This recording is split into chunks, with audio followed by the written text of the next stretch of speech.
Des prix de l'essence à leur pic historique. Un tarif du gaz majoré de 4,4% le 1er janvier. Une inflation qui campe depuis mars dernier, comme vous pouvez le voir, au-dessus de 2%. 2%, c'est pourtant le haut de la cible fixée par la Banque centrale européenne. Une inflation qui d'ailleurs atteint désormais 2,5%. À n'en pas douter, la hausse des prix va redevenir d'actualité en 2012. Pour des Français dont les revenus ne progressent pas ou peu, c'est un sujet de préoccupation de plus. Et rien ne laisse supposer que le mouvement va s'arrêter. Il y a d'abord, depuis le début de l'année, l'impact du passage du taux de TVA de 5,5 à 7% pour plusieurs catégories de produits et de services. Sont concernés les livres, les titres de transport, les travaux d'entretien et rénovation, les restaurants. À cela s'ajoute la nouvelle taxe sur les sodas. Alors bien sûr, rien ne dit que cet alourdissement de la fiscalité sera totalement répercuté sur la facture finale. Mais on peut avoir plus que des soupçons.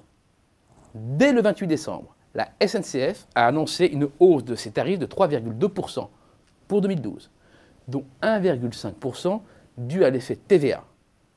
À la RATP et dans le Transilien, c'est dès le 22 décembre que la majoration de 1,5% est entrée en vigueur, soit avant même l'augmentation de la TVA. Quant aux industriels des boissons, ils ont prévenu qu'ils répercuteraient intégralement la taxe soda. Les hausses des prix pouvant aller jusqu'à 20% pour une bouteille de 1,5 litre. Autre facteur de hausse des prix, l'euro. La monnaie européenne a fait une belle glissade face au dollar. Depuis le début de l'année, l'euro a perdu 6% de sa valeur face au billet vert et même un peu plus face à la monnaie chinoise. Une baisse de l'euro qui renchérit mécaniquement le coût des produits importés. De quoi faire s'évaporer la petite bouffée d'oxygène liée à l'accalmie des cours des matières premières, de l'énergie, des produits intermédiaires. Une accalmie qui pourrait être, en outre, passagère. Et c'est une configuration un peu particulière qui se met en place. D'un côté, le dollar va rester soutenu par l'amélioration des indicateurs économiques américains et par la persistance des craintes sur la zone euro. De l'autre, la reprise américaine et la demande croissante des pays émergents vont permettre au prix des matières premières d'accompagner la hausse du dollar. Résultat, c'est la double peine pour les entreprises françaises.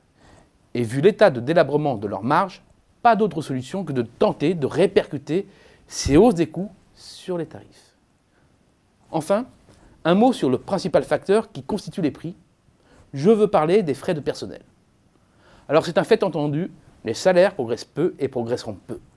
Le climat conjoncturel est à la modération. Mais c'est sans compter sur le gonflement des charges sociales qui alourdissent les frais de personnel. Un alourdissement qui va se retrouver, c'est fatal, dans les prix de vente. Loin de se calmer, l'inflation devrait, selon notre scénario, se rapprocher des 3% au premier trimestre. Une inflation qui reviendrait peu à peu autour de 2% en cours d'année, à condition d'être optimiste.